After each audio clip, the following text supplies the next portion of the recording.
We seem so similar. Ah! Okay. Hey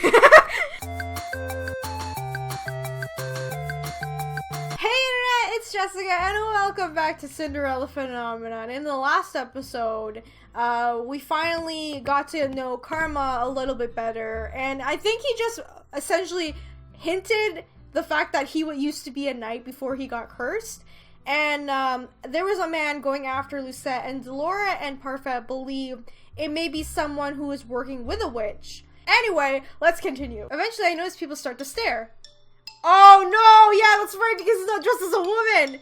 Though before long, the staring grows worse. Young women begin following us, giggling from behind. I turn to Karma, who looks like he hasn't slept in days. Karma. Sorry, princess, but I'm not in the mood to talk. Those girls are walking right behind us. This is... his curse? Karma. Lucette, I said that I'm not in the mood to talk. Did you not hear me? We're being followed. He stares behind us almost stupidly, then laughs hollowly when the girl sees his face. They start to rush towards us, their voices raising and blended together in horrendous cacophony. Karma is not moving, though he looks resigned. Maybe he's too tired to realize what he wants to do. What the hell? I tighten my grip on Karma's hand and pull him away. My pace quickens to run as the girls chase after us, screaming at me angrily for taking Karma away from them. Lucette, what are you doing? Getting us out of here.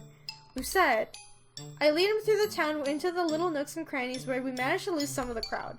Karma often lead me through some of these places as shortcuts. Waltz knew them too. Once we are alone again, I stop, falling onto my knees and letting go of Karma's hand as I catch my breath. That really was a curse, having to run away from so many mindless women. That was difficult. Lucette? What? I didn't mean to snap, but the tiredness is pressing on me too. You helped me out of that. Of course I did. Why would I want to be chased by girls? You could have left me behind and gone on alone. Instead you helped me. You helped me too. I guess it's payback. Though, to be honest, I wasn't thinking about repaying him for saving me. I just knew that I didn't want Karma to be stuck in trying to fend off all those girls. He was right about this curse. This is terrible. I just realized something. Karma kneels down beside me and waits for me to speak. My curse has people forget me, and yours has strangers become fascinated with you. It's almost like our curses are opposites of each other, and yet, we seem so similar. Ah! Okay. My eyes widen and I realize what I just said. We are similar, aren't we? He holds out his good hand to me, and I let him take me back to the tavern, through the abandoned alleyways. My feet are heavy, and all I want to do is sleep. But suddenly, Karma is standing before me, his face grave. Lucette, I have to thank you for helping me earlier. I'm sorry it froze like that, and it made it more difficult on you. It was so sudden, I was tired, I had no motivation to move. Shouldn't I be thanking you? I'll accept your thanks, even though I wish you didn't have to thank me in the first place. You should not have gone out on your own when you knew how dangerous it could be for you. I'm sorry. I'll accept your apology too, because I lost sleep over this. I have no words to how I feel right now. Princess? Ah! Whoa! Oh my god! Okay. Whoa! Okay. I'm sorry, I'm freaking out so much. Karma reaches for my hand again, and this time he holds it up and kisses the back of it. Suddenly, all my tiredness falls away. You really are a handful. But a delightful handful. I'm gonna bandage this hand and the rest. We'll speak later about all of this, okay? But the bleeding stopped on its own, Lucette. But it does need to be treated. Don't worry, I'll be fine. Are you sure? As sure as I can be. I don't lie, not even for the sake of a pretty lady. Woo! The ship! Okay. This is so awesome. Karma lets my hand go as soon as we enter the Martian, then bows politely to me before heading back to his room. I watch him go, my mind whirling. Oh, Karma's so sweet when he kissed her hand. That was really adorable. Does he usually kiss women's hands? No, I don't think so. Chapter 6. Matchmaking. You really are a handful. But a delightful handful, as I kissed your hand. His words keep repeating in my head. I cannot stop hearing his voice and feeling his lips on my hand. My face feels warm, and every time I think about his words, my heart beats unsteady. I really have to stop thinking about that. Karma is Karma. He puts on an over-polite act with everybody, but I am pretty sure that I have never seen him do something like that with another person. I'll go downstairs to stop thinking about all of this. I need to tell Parfait and Delora what happened. Because of the time I returned to the Martian yesterday, I never spoke to anyone about what happened. Maybe someone's downstairs. Someone usually is. I leave my room and make my way downstairs to the reception. It is quiet when I enter, but it's not silent as I thought it would be. Karma is sitting on one of the tables, speaking quietly with Parfait and Delora. His injured hand is sitting on the table, bandaged. I cannot help but stare at it, my heart plummeting. His injury is my fault. So, you have yet to hear the entire story? No, I'm afraid I'm not quite privy on the information as Waltz has. Is that correct? Waltz has been directly involved in this far longer than you have.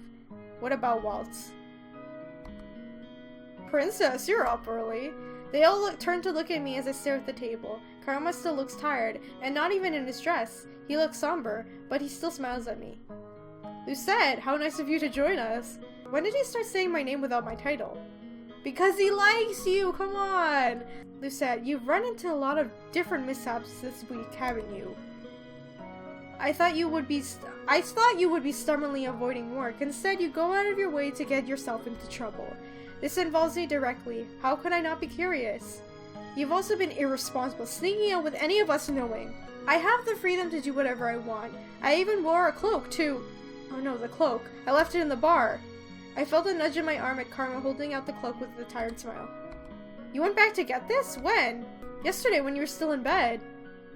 You've been running yourself dry these past few weeks, Karma. It's nothing. Thank you. Oh, that's sweet that he got this so he can cover up her more.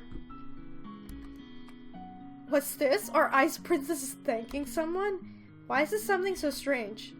Oh, come on now. She's not so icy. Lucette is more fire than anything. She's filled with an unbridled passion and confidence.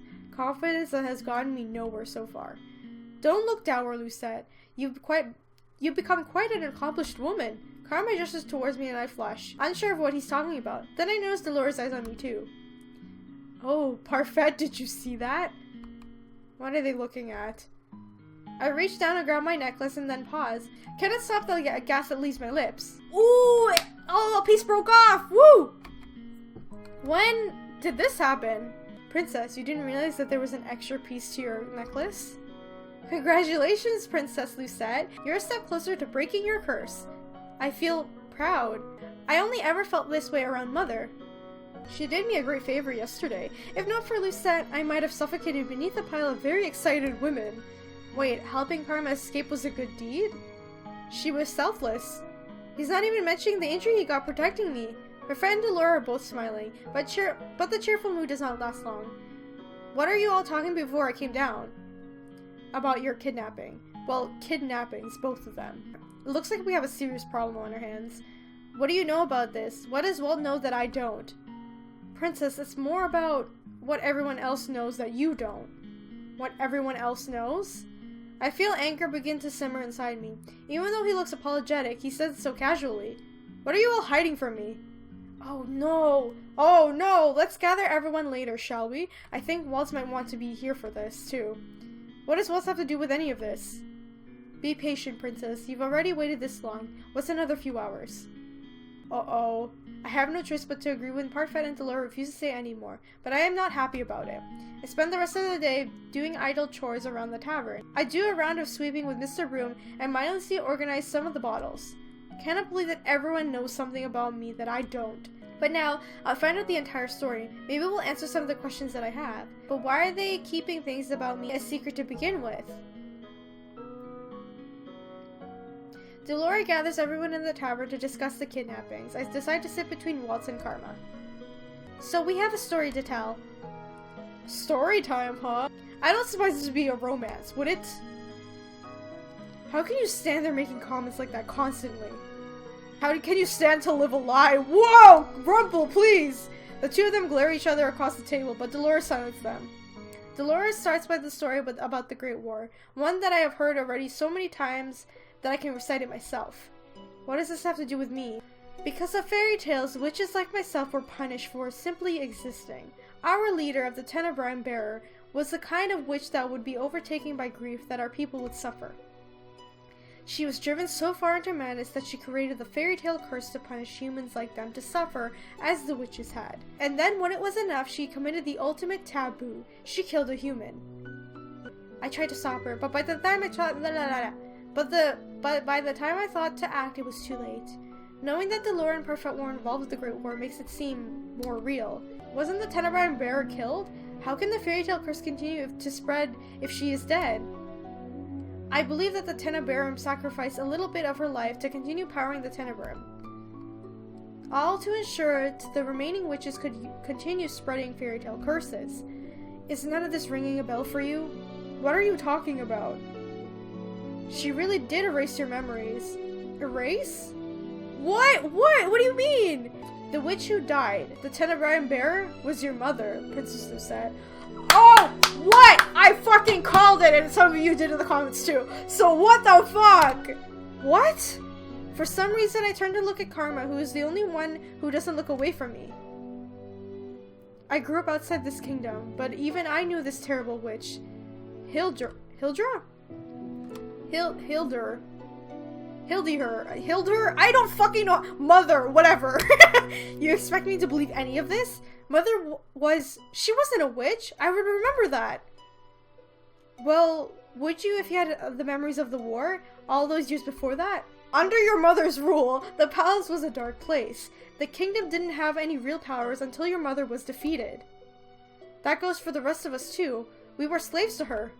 Dolores' eyes flickered to Waltz. It's the truth. Waltz knows because he was...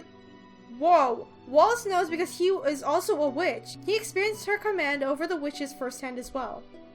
What? Waltz is a witch? Sorry for keeping it a secret, princess. It's not if I can use much magic anymore anyway, now that I'm cursed. This is just another secret of many. It seems everyone is hiding something. Everyone is freed after her reign, witches, fairies, and humans alike. The king was even able to marry Ophelia, the woman he always truly loved. So, it has always been Ophelia that he truly loved? Was that the reason why I never felt any love from him? Because I was my mother's daughter? He gave up on me. No, dear, I don't think he gave up on me. My voice is too loud in the reception area. I feel it crack beneath the pressure and suddenly I want to cry. But mother told me so many times not to cry. The king gave up on me, but mother didn't. Mother would tell me this was a lie.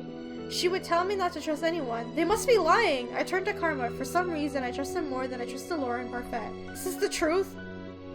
I was told of the story of her and her daughter, Lucette. They said that you were a picture of elegance, but that you shared your mother's icy nature. If she was ice, then you most certainly are a warm fire. If my mother was a witch, then what does that make me? You're a witch as well, whether or not you were even taught to use magic. Once on your upcoming birthday, you'll become the Tenebrum bear. Oh, damn! Do you realize how ridiculous this sounds? Me, a witch? The king never said anything. And now I can't even ask him if this is true because I'm cursed. Why would you even curse me? We didn't want to repeat the tragedy, Lucette. I sat on your shelf for almost a year, princess. There was ice in your heart, and if you had inherited the Tenebrum in that state, who knows what would have happened. Then why didn't you just tell me any of this? Dolores and Parfait looked at each other before dropping their gaze to the ground. If we had told you before, would you even bother to listen? The king must have tried to do the same thing, and look how that turned out. You shut out everyone who tried to tell you about your mother's true nature. That is probably true. Even now I'm having trouble believing that they are telling me the truth. The whole world feels like it's collapsing around me. I need to escape. I need to go out to be somewhere else, but why are the witches looking for me? You are the heir of the Tenebrum. No doubt the evil witches want you on their side, so they can continue wreaking havoc in Angielle with the Fairytale Curse. The men that were looking for Lucette were not witches though, they were knights. Perhaps the witches and the knights are working together? This must be part of the Alacaster scheme to steal the throne. What are you talking about? The reason why Garlan and I left the Order of Caldera was because the king did not believe us about Alcaster's coup. Of course not. You never believe the Peter Baelish motherfucker looking kind of guy because they're too weaselly and too much of a snake that the people in the higher up never believe, like, the informants, like your knights or people close to you. That's how they always get away. Fuck. How would he know of the princess's identity, though? Anyone who isn't a witch, a fairy, or isn't cursed shouldn't be able to remember her.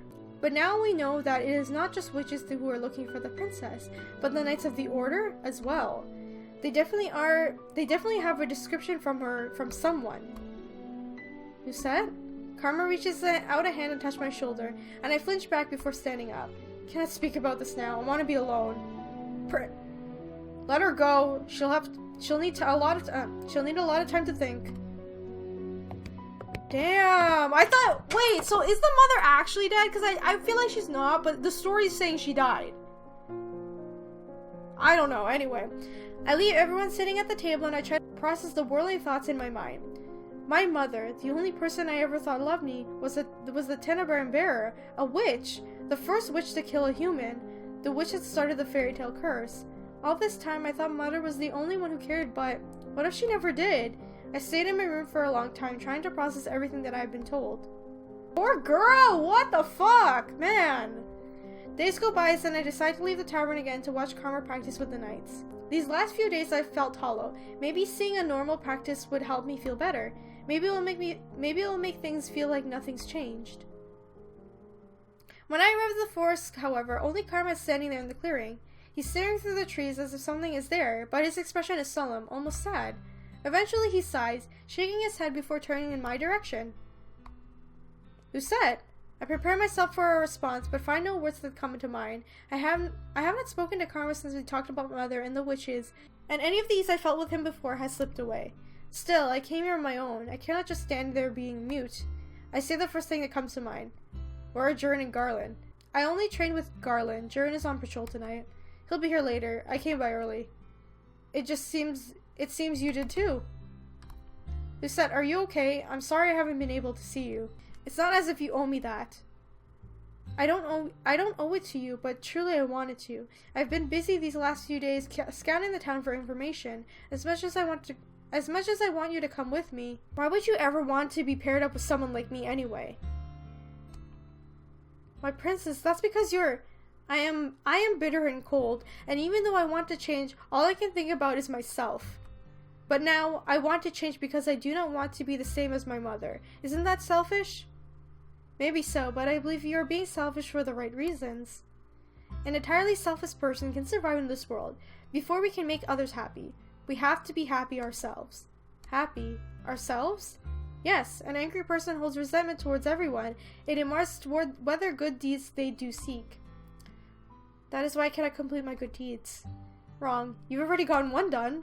Recognizing the need for change is always a good thing, Lucette. Regardless of the motivation, you are trying to become a better person. That is what matters. He takes a step towards me and then puts his hand on my shoulder and leans down until he can look right into my eyes. Karma's serious expression startles me as much as his touch. It's never too late for anyone to change. You taught me that. What? How could I have taught Karma anything? Do you mind if I tell you a story, Lucette? He's standing too close. No, don't move. Don't move. Don't move. With his face so close, all I can do is just stare right into his eyes. Karma's hands tightening on my shoulders for a few moments. I feel a slight panic raising in my chest. Then Karma steps away from me and with a rough shake of his head. Karma? Next time I do that, Lucette, feel free to push me away. What? It's better that way. What does he mean by that? You never answered. Will you listen to my— Wait a second, what? Was he testing? Was he testing Lucette to see how much, like, she trusts him? What the fuck did he do before? Will you listen to my story? Alright. Once upon a time, in a far, far away, there lived a crown prince from a kingdom called Brugantia. Brugantia is one of the neighboring kingdoms, so this isn't make-believe. His name was Claude... It's him! He is a prince, so he's not a fucking knight! Oh shit! His name was Claude Alderic Rinaldi Matthews Almonte. Jesus Christ, your name. But because the name was such a mouthful, he settled on the acronym as a nickname, at least around the palace where it was acceptable. Karma? Prince Claude was a man who flaunted his beauty and talents to all that he met. He often used the title to get what he wanted. Prince Claude was a selfish man who felt he was entitled to everything he had. He was vain and often left his castle unattended so that he could avoid his responsibilities. Then one day, he chanced upon a beautiful maiden in the town square. He led her around the whole day, being as charming as he possibly could, and then by the end of the day he asked the woman to be his lover. She agreed, but their time together did not last long. Only weeks later, Prince Claude threw her away as one throws away an object, and broke the woman's heart. And she cursed him. That beautiful maiden was a witch, but Prince Claude found out too late. The witch said she would make his beauty, his vanity, a curse. To make even beauty a curse. Ashamed of being cursed, Prince Claude donned the disguise and left the kingdom behind. He has been gone for nearly a year now, and most probably assumed he is dead. But in truth, the prince has come to Angielle seeking a way to break his curse. He had heard of a young lady named Lucette, who on her 18th birthday could dispel any curse. Karma? He looks so sad. I don't know how to comfort him. Claude? Oh no, so that's why... Oh, so that's why he was so eager to help Lucette, because if she becomes the Tenebrae bearer, then she can like just get rid of all the curses. So Karma was being selfish too. Karma. Claude turns a startling red as he stares at me for a few moments and he does not speak. Then he bursts out laughing. I stare at him in shock, not understanding his reaction. I felt myself flush. Isn't that your real name? No, darling, it is. But hearing you say my name, well, it sounds so much softer on your lips. I rather like it. My cheeks are warm again. How is that he's always able to make me feel this way? I will call you by the name if it makes you happy. Let's make it a secret between the two of us. I'm still Miss Karma here. Besides, I'd rather you for my name, for my ears only. It makes me feel more special that way. More special?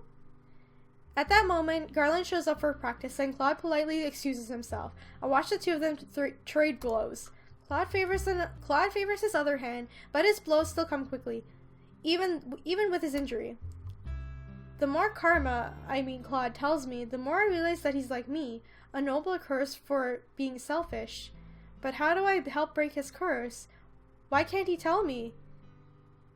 Does he have to kiss him? It's Beauty and the Beast, right? Belle had to kiss him, right, and fall in love with him. That was how he broke the curse. So maybe that's what Claude has to do too. As practice is drawing it to a close, Claude asks Garlan the usual question. Have you confessed to Durin yet? Garlan only shakes his head in reply. The two men sheathe their swords. Garlan looks almost sad as he turns to make his way back to the tavern. He likes her and yet he won't say anything. Why is that? Why is that frustrating me so much? Garlan? Yes, princess? Please! Please! Garlan has to be a thing! Fucking tell her! Claude told me before that confessing is hard, but what Garlan is going through looks even harder. Princess, you know I'm incapable. No, you think you're incapable. But if you never say anything to her, you'll never know. But if I say something wrong, I risk losing everything that I already have with her. And if you say nothing, you risk losing what you could have had with her. Yay! Lucette is right. Maybe you should really tell her, Garlan. But before, Claude was adamant that Garlan shouldn't confess to Durin. What changed? If I mess this up... Let's try looking at it through another lenses. Imagine that Durin is Lucette. How do you think she would like to be confessed to? In front of the two men crossed their arms. Excuse me? Well, you and Durin are very similar. You are both straightforward. Confess to the princess? My eyes move to Claude, but only fleeting before they are once again on Garlan. You just need to do something simple, Garlan. Something that will not rub her the wrong way. A maiden's heart is ever fragile, and each woman is different. Claude is wearing an amused smile on his face, but he is looking at me, not Garlan. I feel my face flush as I have to look away. Lucette, you're tomato red again. It's adorable. I cross my arms over my rapidly beating heart again and force a scowl on my face. No, I was just thinking about what Garlan could do. Something simple, like when Karma kissed my hand. Garlan kissing Durin's hand is probably it's probably not a good idea. Maybe he could do what Claude and I did that one day in the town. He can buy her some food and then he can just talk. Garlan, have you ever just asked Jurin out for food? Not alone. Jurin is practical and she always eats at the tavern. She's always on duty if she's available. I'll take her patrol shift for 2 nights from now on then. And tomorrow, you can go ask her out for a meal. We can make your invite a grand affair. We can drape banners on the walls or give you a rose. That sounds like a terrible idea. I am offended. I feel like if I did something like that for Jurin, she would get embarrassed and punch me. It sounds like she would do that. Sounds like another lady I know. Claude grins at me, but I just rolled my eyes. Garland, just ask her normally, and then when you are out on alone together, you can confess. And we'll make sure that you have time to do it. I'll purposely come late to practice tomorrow night so that you can ask her out for that date. How does that sound? You two really think I can do this? Yes! Fucking do it, dude! I just have to ask a question. Whatever follows will at least be an answer. Tomorrow's the night then. Good man! I'm sure we'll go swimmingly. Or I could drown. You won't drown, Garland. Yay! He's gonna do it! Oh, I'm so excited! Garland excuses himself with a nervous smile before Claude turns to me unexpectedly with a mischief grin. Now, Lucette, we'll come here early in the morning to spy on them. We'll need to scope out a good spot. Spy on them? Of course! We need to make sure that our efforts paid off. I don't think we should. You don't want to see how it plays out? I mutely shake my head, unable to put my emotions into words. For some reason, I imagine myself in Jurin's position. It feels too personal. Claude's likeliness has suddenly springed into mine, and I feel my face grow hot again. Lucette, you've been oddly out of it today. Claude reaches a hand towards me, then abruptly pulls away. I stare as he smiles at me, almost sheepishly. The conversation between us dies, and we return to the Martian. Okay, guys, I'm gonna end the episode here. I hope you all enjoyed Cinderella Phenomenon. Oh my god, I'm so happy that we got to learn more about Karma and that he's actually a prince from another kingdom. And that he's finally comfortable enough to be honest with Lucette. And Lucette is like being the same way with him too. So now that they can be together. So it's not Karma, it's Claude. I wonder what their ship name is, Lucette and Claude. Someone in the comments tell me what their ship name is. I don't fucking know. Anyway, if you guys enjoyed this episode of Cinderella Phenomenon, remember to leave a like, comment, and subscribe to join the companions, and let me know what you guys thought of Cinderella Phenomenon so far, and Karma's route, or Claude. I'm so happy, and I hope that, we figure out what's going on with the mother in the next episode, and hopefully Garland confesses to Jurin, because that ship needs to happen. Anyway, I'll see you guys in the next video. Bye! Woo! Who's this? Wow! Oh my god, I love her. Okay. Before she can ask, 2 figures appear by our side, sliding in without making a sound. I look at them in surprise, though Piper gives them no notice. One of them is a woman with a very peculiar eye that seems to glow. The woman lifts her hand, and now I see what looks